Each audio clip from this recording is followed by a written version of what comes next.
आणि उद्या रक्षाबंधन आहे आणि उद्या होऊ घातलेल्या संभाव्य राजकीय रक्षाबंधनाची सगळ्यांना उत्सुकता आहे। तर मी उद्या मुंबईत आहे, सुप्रिया मुंबईत असेल तर तिच्याकडे जाऊन राखी बांधून घेईन असं अजित पवार म्हणाले।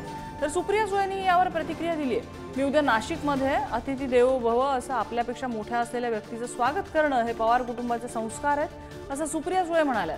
त्यामुळे उद्या सुप्रिया सुळे आणि अजित पवार यांचं रक्षाबंधन होणार का याकडे महाराष्ट्राचं लक्ष असेल। मी उद्याच्याला मुंबईला आहे। सुप्रिया मुंबईला असेल तर मी तिच्याकडे जाऊन राखी बांधेन। मी मुंबईला आहे, माझे मुंबईत कार्यक्रम, माझे सकाळपासून मीटिंग आहे। त्याच्यामुळे मुंबईत जेवढ्या बहिणी माझ्या उपलब्ध असतील त्यांच्याकडे जाऊन मी राखी बांधून घेईन। आधी लग्न कोंडाण्याचं माझा दौरा उद्या नाशिकला ठरलेलाच आहे, जो 1 महिन्यापूर्वी ठरला होता। आणि आता जर संघटनेने काही जबाबदारी दिली आहे, अर्थातच आधी लग्न कोंडाण्याचं हेच आपले संस्कार आहेत।